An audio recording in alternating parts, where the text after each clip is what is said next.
అందరూ జయప్రద జయప్రద అంటూ ఉంటారు కదా, కానీ ఆవిడ నిజమైన పేరు లలితా రాణిరావు గారు.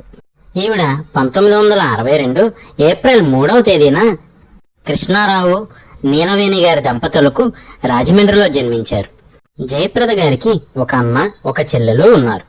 మన జయప్రద గారి తండ్రి గారు సినిమాలకి ఫైనాన్షియర్ గాను అలాగే డిస్ట్రిబ్యూటర్ గాను వ్యవహరించేవారు. అందువల్ల ఇంటికి దర్శక నిర్మాతలు ఎప్పుడూ వస్తూ ఉండేవారు. జయప్రద గారు ప్రభుత్వ పాఠశాలలో చదువుకున్నారు. ఆ కాలంలో ఆడపిల్లలకి సంగీతం నాట్యం ఇవన్నీ నేర్పించేవారు కదా. మన జయప్రద గారు కూడా అలాగే నాట్యము సంగీతము నేర్చుకున్నారు. రాజమండ్రి చుట్టుపక్కల ఏవైనా సాంస్కృతిక కార్యక్రమాలు జరుగుతున్నప్పుడు జయప్రద గారు తప్పనిసరిగా ప్రదర్శనలు ఇచ్చేవారట. అలాగే జయప్రద గారికి వైద్య వృత్తి అంటే ఎంతో ఇష్టమట. అలా ఒక టైంలో స్టేజ్ మీద పర్ఫార్మెన్స్ ఇస్తుండగా కేబీ తిలక్ గారు ఆవిడ్ని చూడడం జరిగిందట. ఇంతకీ కేబీ తిలక్ గారు ఎవరు అంటే అప్పట్లో దర్శకులు. ఆయన తీయబోయే భూమి కోసం అనే సినిమాలో జయప్రద గారికి ఒక మంచి క్యారెక్టర్ ఇవ్వాలనుకున్నారు. నిజానికి ఆ అవకాశం వచ్చినప్పుడు జయప్రద గారి వయస్సు దాదాపు 10 సంవత్సరాలు మాత్రమే. ముందు ఆ వార్త వినగానే ఎవరికైనా టెన్షన్ అనేది వస్తుంది కదా.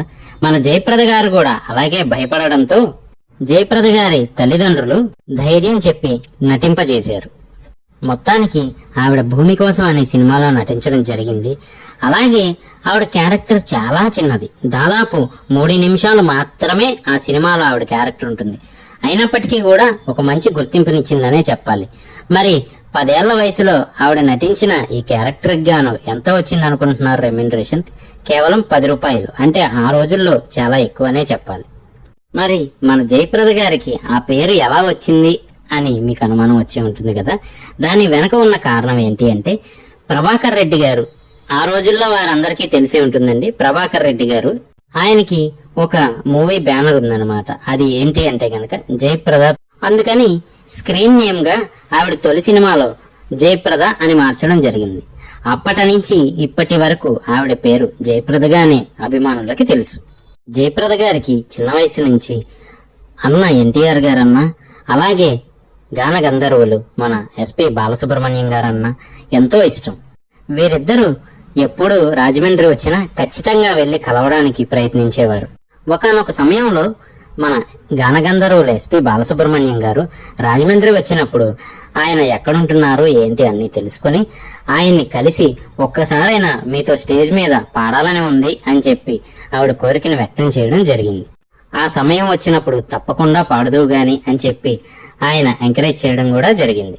అలాగే ఒకసారి విశ్వవిఖ్యాత నట సార్వభౌమ మన ఎన్టీఆర్ గారు రాజమండ్రి రాగానే ఎంతో పట్టుపట్టి మరీ తండ్రి గారితో వాదనలాడి మరి వెళ్ళి మన జయప్రద గారు ఎన్టీఆర్ గారిని కలవడం జరిగింది.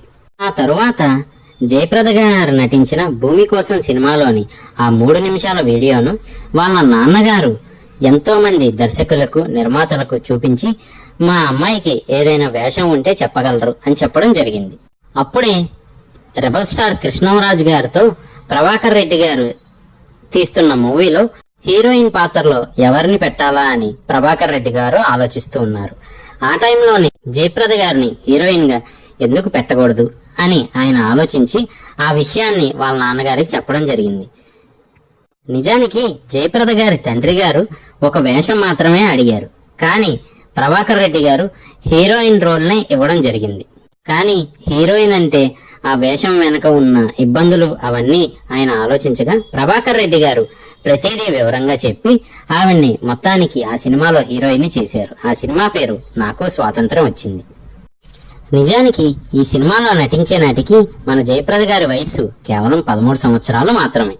ఆ తరువాత ఆ సినిమాలో జయప్రద గారిని గమనించిన బాలచందర్ గారు, అదేనండి మన రజనీకాంత్ గారికి కమల్ హాసన్ గారికి గురువైన కె బాలచందర్ గారు, కమల్ హాసన్ గారితో మన్మథ లీలై అనే సినిమాని అప్పుడు తీయడం జరుగుతుంది. ఆ సినిమాలో ఒక మంచి క్యారెక్టర్ ని మన జయప్రద గారికి ఇవ్వడం జరిగింది. నిజానికి జయప్రద గారి మొట్టమొదట తమిళ అరంగేట్ర సినిమా ఇదే. చిన్న వయసు నుంచి సినిమా వాతావరణంలో పెరిగిన జయప్రద గారికి ఆ సినిమాలో నటించడం ఎంతో తేలికైంది. జయప్రద గారి యాక్టింగ్ ఎంతగానో నచ్చిన బాలచంద్ర గారు ఆ తర్వాత ఆవిడ్నే ప్రధాన పాత్రలో పెట్టి అంతులేని కథ అనే ఒక అద్భుతమైన సినిమాని తీశారు. ఈ అంతులేని కథ సినిమా విడుదలై ఎంతో గొప్ప విజయాన్ని సాధించింది. ఇందులో మన జయప్రద గారి నటనను చూసిన ప్రతి ఒక్కరూ నీరాజనాలు పాడారనే చెప్పాలి. అంతులేని కథలో జయప్రద గారి యాక్టింగ్ ఎంతో నచ్చిన కె విశ్వనాథ్ గారు ఆయన తీసిన సిరిసిరి మువ్వ అనే సినిమాలో అవకాశాన్ని ఇవ్వడం జరిగింది. నిజానికి ఇంత సక్సెస్ ని కూడా మన జయప్రద గారు కేవలం 14 ఏళ్ల వయసులోనే సాధించడం జరిగింది. సిరిసిరి మువ్వ సినిమాలో ఆవిడ యాక్టింగ్ చూసిన బాపు గారు ఆయన తీయబోయే సీతా కళ్యాణం అనే సినిమాలో సీతాదేవి గాను లక్ష్మీదేవి గాను జయప్రద గారికి అవకాశం ఇవ్వడం జరిగింది. నిజం చెప్పాలంటే అంత చిన్న వయసులోనే, అందులోనూ 1 సంవత్సరంలోనే ఇంత గొప్ప ముగ్గురు దర్శకులతో నటించడం మామూలు విషయం కాదనే చెప్పాలి. ఇటువైపు సినిమాలు, ఇంకొక వైపు చదువు, ఈ రెండింటి మధ్య ఆవిడకి ఎడతెరిపి లేకపోవడంతో చదువుని ఆపివేయాల్సి వచ్చింది. ఇదిలా ఉండగా జయసుధ గారు జయప్రద గారు కలిసి మాంగళ్యానికి మరో ముడి అనే సినిమాలో నటించడం జరిగింది. అదే సమయంలో మన కె రాఘవేంద్రరావు గారు నందమూరి తారక రామారావు గారితో అడవిరాముడు అనే సినిమా తీయడానికి అంతా సిద్ధం చేసుకున్నారు. కానీ హీరోయిన్స్ గా ఎవరిని పెట్టాలి అని ఆలోచిస్తూ ఉండగా అప్పటికే మంచి ఫామ్ లో ఉన్న జయప్రద గారిని హీరోయిన్ గా పెడదాం అనుకున్నారు. అలాగే ఇంకొక వైపు ఆల్రెడీ కె రాఘవేంద్రరావు గారి దర్శకత్వంలో హీరోయిన్ గా నటించిన మన జయసుధ గారిని కూడా ఇంకో హీరోయిన్ గా పెడదామని సిద్ధమయ్యారు. అంతా కరెక్ట్ గానే జరిగింది. అడవిరాముడు సినిమా రిలీజ్ అయింది. అప్పట్లో ఒక పెద్ద సంచలనంగా నిలిచింది ఈ సినిమా. అలాగే నందమూరి తారక రామారావు గారు తీసిన దానవీర సూరకర్ణకి పోటీగా విడుదలైన కురుక్షేత్రం సినిమాలో ఉత్తరగా నటించడం జరిగింది మన జయప్రద గారు. ఈ సినిమా ఇంకెవరిదో కాదండి, మన daring and dashing hero super star Krishna గారిది అనమాట. నిజానికి అడవిరాముడు సినిమా షూటింగ్ టైంలో మన జయప్రద గారు ఎన్టీఆర్ గారితో, మీరు అప్పట్లో రాజమండ్రి వచ్చినప్పుడు ఇలా జరిగింది, నేనే అప్పుడు మిమ్మల్ని కలిశాను అని చెప్పి ప్రతిదీ వివరంగా చెప్పడం జరిగిందట. ఆ టైంలో ఒక రూమర్ చక్కర్లు కొడుతూ ఉండేది. అది ఏంటి అంటే, ఎన్టీఆర్ గారితో పనిచేసిన వారికి కృష్ణ గారి సినిమాల్లో అవకాశం దక్కదు, అలాగే కృష్ణ గారి సినిమాల్లో నటించిన వారికి ఎన్టీఆర్ సినిమాల్లో అవకాశం దక్కదు అని ఒక రూమర్ చక్కర్లు కొట్టేది. అయితే దానికి విరుద్ధంగా మన జయప్రద గారు కృష్ణ గారి సినిమాల్లోనూ అలాగే నందమూరి తారక రామారావు గారి సినిమాల్లోనూ నటిస్తూ వచ్చారు. మరి మన జయప్రద గారు నటించిన సినిమాలన్నీ వరుసగా హిట్ అవడంతో ఆవిడకి గోల్డెన్ లెగ్ అని పేరు రావటమే కాక కన్నడలోని రాజ్ కుమార్ గారితో సనాది అప్పన్న అనే హిస్టారికల్ మూవీలో కూడా నటించారు. ఆ సినిమాతోనే ఆవిడ కన్నడలో కూడా అడుగు పెట్టారని చెప్పొచ్చు. కె విశ్వనాథ్ గారు తీసిన సిరిసిరి మువ్వ సినిమాని హిందీలో మళ్ళీ రీమేక్ చేయాలనుకున్నారు. అయితే విశ్వనాథ్ గారికి హీరోగా రిషి కపూర్ గారు సెట్ అయినప్పటికీ హీరోయిన్ గా ఎంతో మందిని చూసిన వారి విధానం నచ్చక మళ్ళీ జయప్రద గారిని ఆ సినిమాలో కూడా హీరోయిన్ గా నటింపజేశారు. ఈ సినిమాతోనే ఆవిడ హిందీలో కూడా నటించారని చెప్పాలి. అలాగే ఆవిడ నటనకి గాను ఈ సినిమాకి ఫిలింఫేర్ అవార్డు కూడా వచ్చింది. అటు పైన తెలుగులో కృష్ణ గారు, కృష్ణరాజు గారు, ఎన్టీఆర్ గారు, అక్కినేని నాగేశ్వరరావు గారు, శోభన్ బాబు గారు అందరితో నటించారు మన జయప్రద గారు. ఎక్కువగా సూపర్ స్టార్ కృష్ణ గారు అలాగే అక్కినేని నాగేశ్వరరావు గారి సరసన మన జయప్రద గారు నటించారు. అటు పైన వచ్చిన సినిమాలన్నీ మన జయప్రద గారి నటనకి ఒక ఉదాహరణలనే చెప్పాలి. మేఘ సందేశంలో ఏఎన్ఆర్ గారి పక్కన ఓల్డ్ క్యారెక్టర్ వేసిన, సాగర్ సంగమంలో కమల్ హాసన్ గారి కళని ఎంకరేజ్ చేస్తూ ఆయనకి దారి చూపి కథానాయికగా నటించిన, ఆ క్యారెక్టర్స్ అన్ని ఆవిడ మాత్రమే చేయగలరు అనేలా అందరిలోనూ ఆ ముద్రని వేశారు. అలాగే ఆ తరువాత కె విశ్వనాథ్ గారు రాకేష్ రోషన్, అదేనండి హృతిక్ రోషన్ గారి తండ్రి గారిని హీరోగా పెట్టి, అలాగే జయప్రద గారిని హీరోయిన్ గా పెట్టి కామ్చోర్ అనే సినిమాని తీయడం జరిగింది. నిజానికి ఇది తెలుగు శుభోదయం సినిమా రీమేక్. ఈ సినిమా తర్వాత ఎక్కువగా జయప్రద గారు హిందీ సినిమాల్లోనే నటించడం జరిగింది. అమితాబ్ బచ్చన్ గారు, జితేంద్ర గారు, ఇంకా ఎందరో అగ్ర కథానాయకులతో మన జయప్రద గారు హిందీలో వరుస సినిమాలు నటిస్తూనే వచ్చారు. అదే సమయంలో ఒక తార, ఒక వెలుగు వెలిగారు హిందీలో కూడా. ఆవిడెవరో కాదండి, మన శ్రీదేవి గారు. ఒకానొక టైంలో శ్రీదేవి గారికి జయప్రద గారికి సినిమాల పరంగా ఎంతో పోటీ నడిచేది.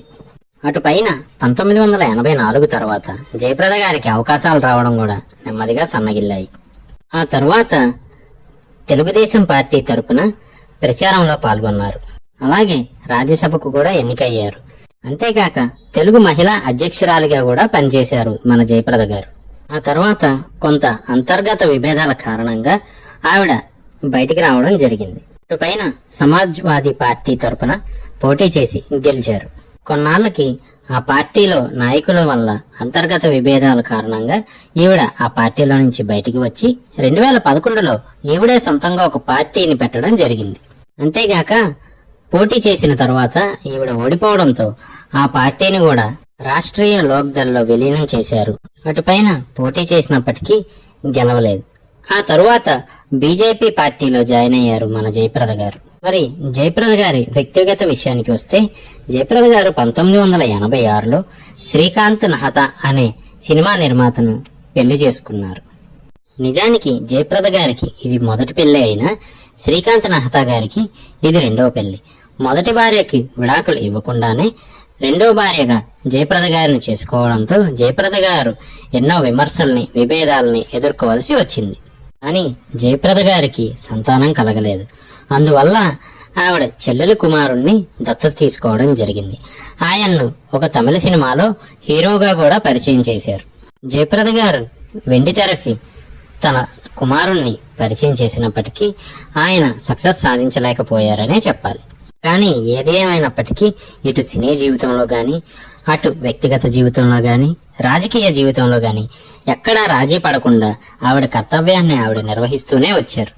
ఇటు చిత్రసీమలో కానీ అటు రాజకీయ రంగంలో కానీ ఆవిడ సేవలను అందిస్తూనే వచ్చారు మన జయప్రద గారు. ఈ వీడియోలో చెప్పిన వివరాలన్నీ కూడా మేము సామాజిక మాధ్యమాల ద్వారా మాత్రమే తీసుకోవడం జరిగింది. అంతే తప్ప అప్పటి వ్యక్తుల్ని కలవటం కానీ సంఘటనల్ని చూడటం కానీ పరిస్థితుల్ని అనుభవించడం కానీ జరగలేదు. కావున ఈ వీడియోలో ఏవైనా వివరాలు తప్పుగా చెప్పి ఉంటే క్షమించవలసిందిగా కోరుకుంటున్నాము. అలాగే మన ఛానల్లో ఏ ఇతర వీడియోల్లో అయినా వివరాలు తప్పుగా చెప్పి ఉంటే క్షమించవలసిందిగా కోరుకుంటున్నాం.